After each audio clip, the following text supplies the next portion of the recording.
Conversations with Nicole.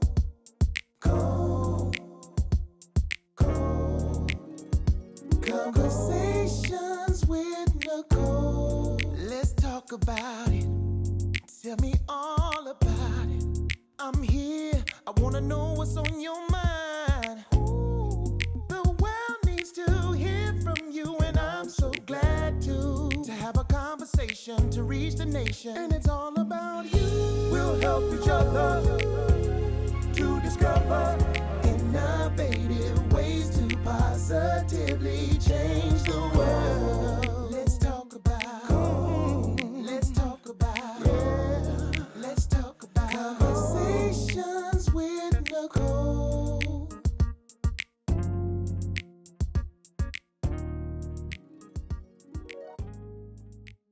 Greetings, welcome to Conversations with Nicole. I am Nicole Everett, your host, and today my very special guest is known as Vartist, the artist, Mr. Vardyce Gaines. Welcome, Vardyce. Thank you for having me. My pleasure, my pleasure. So, native of Tallahassee. Yes, definitely native of Tallahassee, born and raised here in town. Okay, and started doing art when? I kind of started doing art just as a hobby or something to do when I was in like second grade. Okay. So that's kind of when I started. I used to do like Ninja Turtles and things of that sort, selling for like 50 cents. Oh, you were selling them. Look at you, an artist and an entrepreneur. Trying to get a little lunch money up. Okay, so. not Yeah. to get the lunch money Well, up. you know, when you're a kid, you just like find that you're able to do something, you start, Gotcha. Okay. figure out how to get coins from it. Nice. And so, as time progressed, you... Yeah, as time progressed, I started doing it a little bit more. Started out by the time I was 13, did murals. I used to do murals for like $100. Really? Full walls, like whole bedroom wall. Wow. So that's kind of how I started. I became a professional artist at that point, where I was like getting commissioned out to do things for people. Yeah. So Nice. So, what is art to you? art is life. Art is an expression of your best and worst feelings. It's a place where you could go where no one could catch you or find you. That's what I feel like art is. Because when people look at your art, they're like, well, what is this? But you already know what it is because you're the one put it on the canvas or put it on the paper. So that's art to me. Okay. Now, when you were growing up, did you think that you would be an artist professionally? Not necessarily. I always knew it would be a talent of mine, something that's like a hidden secret. But didn't ever think I would be doing like murals over the city or teaching classes or teaching kids over the summer. So Yeah. So, what's one of your most notable works that you've done? recently, it has been the Florida A&M University mural on campus, right in the Rattlers Den area. I've been getting a lot of recognition from celebrities as well as students and alumni. Every time they kind of see me on campus, they're like, "Oh, you the guy that painted the mural?" And I'm like, "Yeah." So it kind of makes me feel good because I kind of, personally, I keep it real humble, just so I can not feel like I'm better than someone else or anything of that sort. So. Okay. And so, with that notoriety, hopefully there's some other opportunities that come about. Yeah, it should be some other opportunities coming down the pipeline. I know spoke with the Southside, the Houghton Street Neighborhood Bond Community. President Talithia, she is always trying to keep me in the loop. Yes. Coca is reaching out to me, but I kind of tend to try to keep it traditional for myself. Gotcha. Keep it very urban. And then another group has reached out to me and said they got something coming out of the pipeline for another big mural. So we'll see. Now, you mentioned Bond, so one of my favorites that you've done is the street art of Dr. Henry Lewis. Oh yeah, Dr. Henry Lewis. Yeah, he's a pioneer in the community. And I selected his mural his face to be the mural of the street on the south side just because he grew up on that street. And I kind of wanted to recognize him to show that the community that the youth don't have to stop where you are. Yes. You can always strive to be bigger and better things. And putting his face there and saying, hey, he came right out of the same neighborhood and off the same street. Show them like, hey, I could probably do better or do more. Indeed. So. Now, tell me specifically about that mural in terms of how long it took you to do that. So I was contacted by Coca to be commissioned to do a piece, and then I had to put my piece in for I guess you say a tryout to see who's going to be the person that did a mural, because there was multiple artists. It wasn't just me. So I was selected to be one of the artists for one of the street murals. Then I was selected to be selected for the largest mural. And then once they selected me, I came up with a concept, put it together. It took to put it together, to get the design and get all the pieces that I need. That probably took like a couple weeks. Okay. But the actual painting itself was supposed to be a 24-hour mural, but let alone when I got there, it's like, oh, it's sun up to sundown. Well, that's not 24 hours. Wow. But so it was kind of humorous that I ended up having to paint the mural. I painted the mural in like, it probably took a full 48 hours, just due to the size of the mural.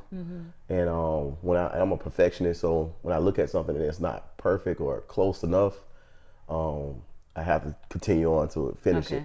So I had to do a second day and finish it out, just like kind of like make sure it's all the same, even tones and things of that sort. So now, did you choose a color palette for that one? Yes, I definitely chose the color palette. I was looking at a lot of different ones. I was looking at orange and green, of course. You know, being that he was a professor and right on campus and things of that sort. But then I was like, I think I want to use something that's kind of like soft and nice and kind of like maybe when they look at it, they like enjoy it and not feel overstimulated by certain colors. So. Yeah, so the pinks and the purples, I think go very well together. Yeah, nice. All right, and what was his response to seeing his He was image? elated. Yeah, he was elated. He was definitely excited. We took a few pictures together. He was like, man, let's get a picture. And I was like, oh man, you know. So it kind of made me feel good that he was just as excited about it as I was. And he's contacted me after that, you know, just to see where I'm at, what I've been doing lately. So we kind of keep in contact a little bit. That's cool. Very cool. So you do murals, you do portraits. What's kind of your favorite work to do? So I used to do a lot of portraits. When I first started, I used to do a lot of portraits, like celebrities, really, family members, your great aunt, you know, things of that sort. And then I started now. Currently, I got into decor pieces. So I'm really into like creating pieces that are texturized or might be something that you can't imagine being on a canvas per se. And I do it all from scratch, you know. And I just did one. I'm doing like a moon series right now. All right. So my first piece that I did like that, I started out with a paper plate, you know, and I kind of built onto it and kind of like structured it and put it together. And then I started to paint it afterwards. So. Nice. So speaking of decor, this piece behind us was one I know you remember from a couple of Valentine's Day, and you instructed us. This was your design, and you just kind of guided us through, you know, the techniques and how to, you know, come up with a creation like this. So where's the inspiration come from?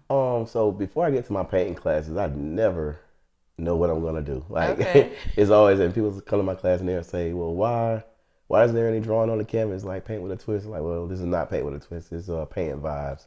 So you kind of like follow along. I'm gonna teach you how to draw. So I kind of like get inspiration from whatever the function is for that day or so. This one in particular was Valentine's Day. I do like an annual painting class. Which was lots of fun, by the way. Yeah, I usually have a pretty big crowd. People have fun. People look forward to it. This year I didn't do one just because I wanted to try to switch it up, do a little something different. But I got a lot of complaints for not having it. So, you know, people look forward to it. I'm about to bring it back. That's right. So, that's right, yeah. You know, with this class, I kind of like just instruct people and tell them, you know, step by step what we're doing next. Or how, if you could draw every shape, you could draw anything. So. So I like that you teach people in that way, because people can be intimidated by art from the standpoint of, you know, being perfect or, you know, thinking they don't have the capability or the skill set surrounding it. So what would you say for those people that say, I can't do art? Just be comfortable in yourself. Know that art doesn't have a particular look. I think I try to tell people all the time that art is an expression. So it doesn't have to look exactly what I drew or what you think it should look like, because a lot of things that I draw or create don't look like what I imagined it to be, and sometimes it's better, sometimes it's worse to me. Okay. But truthfully, I think if you just relax and go with the stroke of your brush or the line of the pencil or pen, you kind of almost create anything. And if it doesn't look like what you want it to look like, doesn't mean other people won't enjoy it. So. Now, do you have any artists that have inspired you or that are sort of like your artist mentors? Professor Wilshire on campus kind of pushed me to become a better artist. Okay.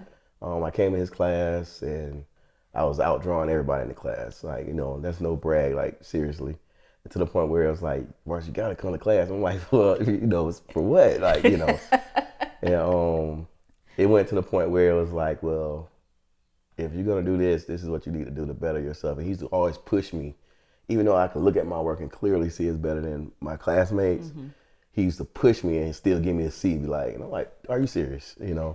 But he used to push me and get me going. But historically wise, Basquiat, Andy Warhol, Keith Haring, I consider myself a street artist. That's why I kind of stay off the radar. People are like, I can't find your page. Okay. I try to keep myself in that street artist type of Gotcha. feel where you Okay. you have to find me. You have to know me to find me. You gotta know you to find you. Well, I again admire a lot of your work. I've seen some of it around the city, and I think you do a tremendous job. Now, when you're doing art, what does it do for you? It relaxes me. It releases endorphins that I might be uptight or I might be feeling something emotional. It kind of like relaxes me and keep me at a calm tone.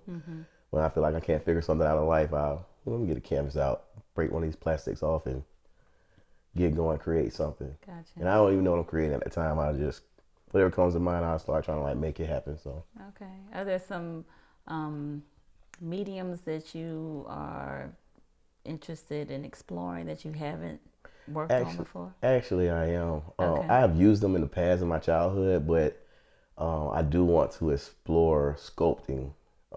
I really do. That's why I got into the decor art. Okay. To kind of get my feet wet to see if I could do it a little bit. But sculpting is something I really want to get into.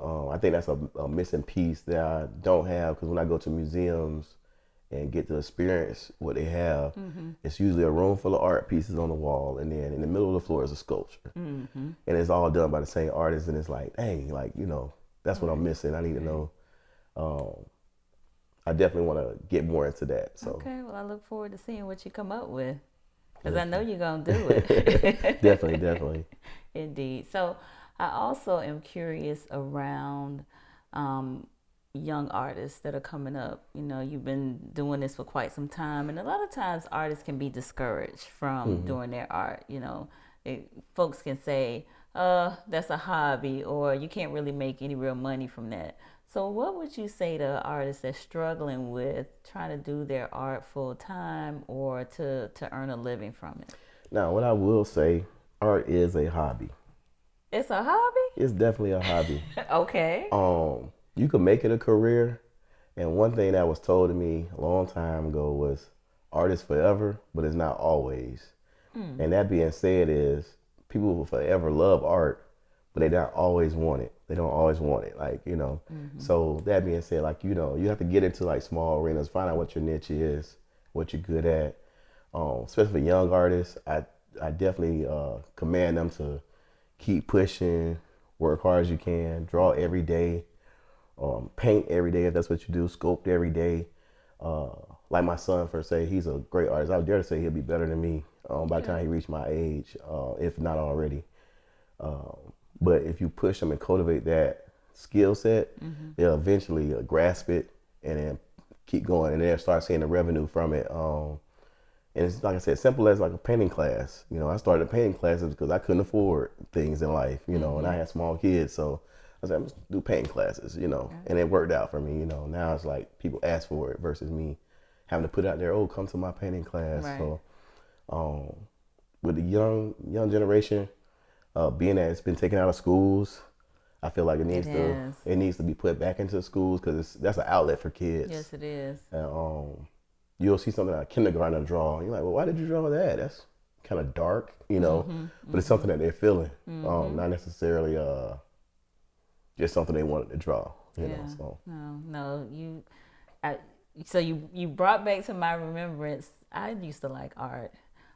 In elementary school and specifically, and remember my art teacher, Mr. Joseph, and was part of his art club, and my pictures and whatnot, as well as my classmates or people that were part of the club. He would put on display at the mall for exhibition and things of that nature. I remember so, those days. Yeah, so that was really exciting. So you're right. I do believe that they need to bring art back to the schools as a way for the children to be able to creatively express themselves. Yes.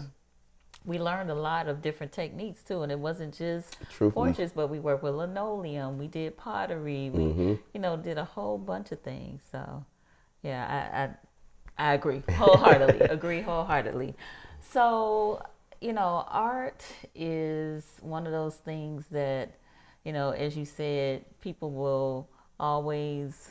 So what was your quote? Oh, so my quote is: people will always love art, but they don't always want it. They don't always want it.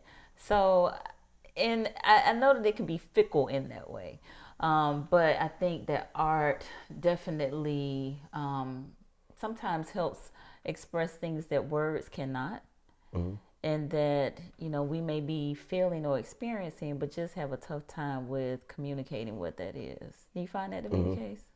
Yes. Yeah. Yes. Okay. Now you mentioned your son and pushing him, if you will. So Yeah. how do you push yourself Push myself to be greater? To be greater. I tend to criticize myself a lot when it comes to my art.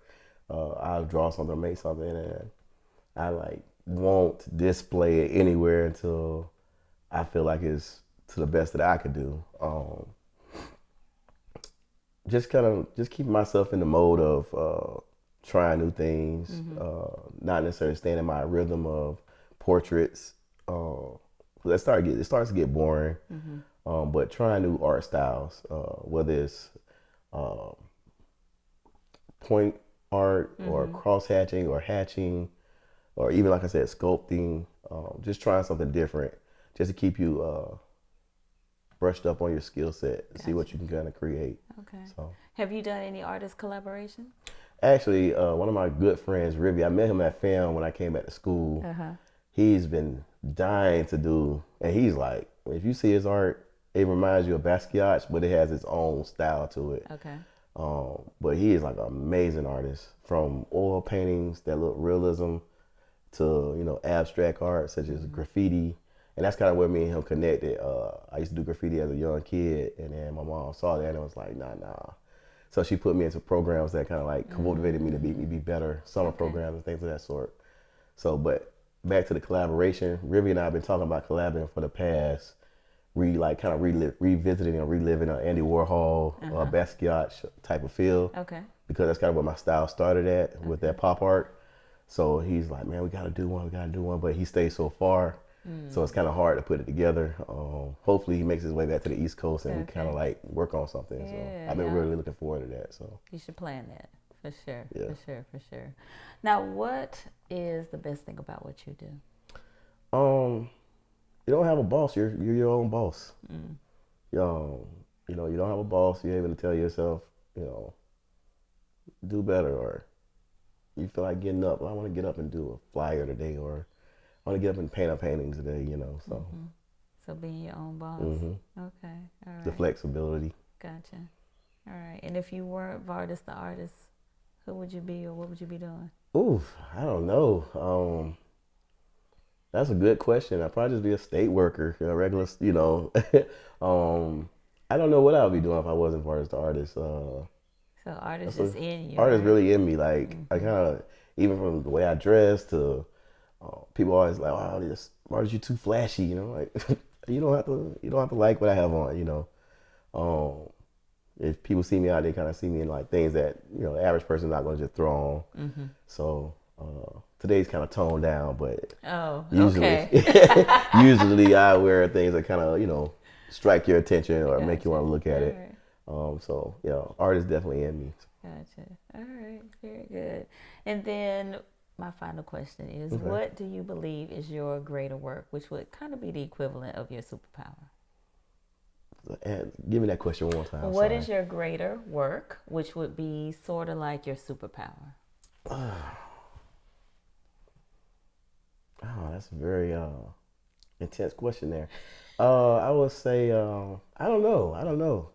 Have you observed anything? Is it your art? I would say it's my art, but I think it's creativity. Creativity. Is my greater power. I would say be able to take something and make everything. Like I'm pretty good at making things out of nothing. So. Okay, very good. Well, please continue with the creativity. I look forward to a one-man show soon. Hopefully we have something this fall. We'll see. Okay, we'll see. Wonderful. And just keep up the great work, Vartist. I appreciate it. All right, no problem. Thank you all for tuning in to Conversations with Nicole, where we are connecting the community through conversations.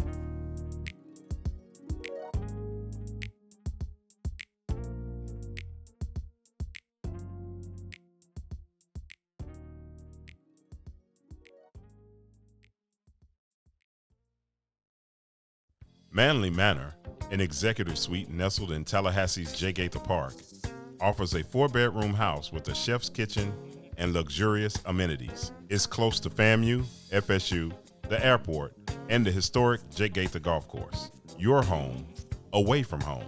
Book today at manlymanor.com.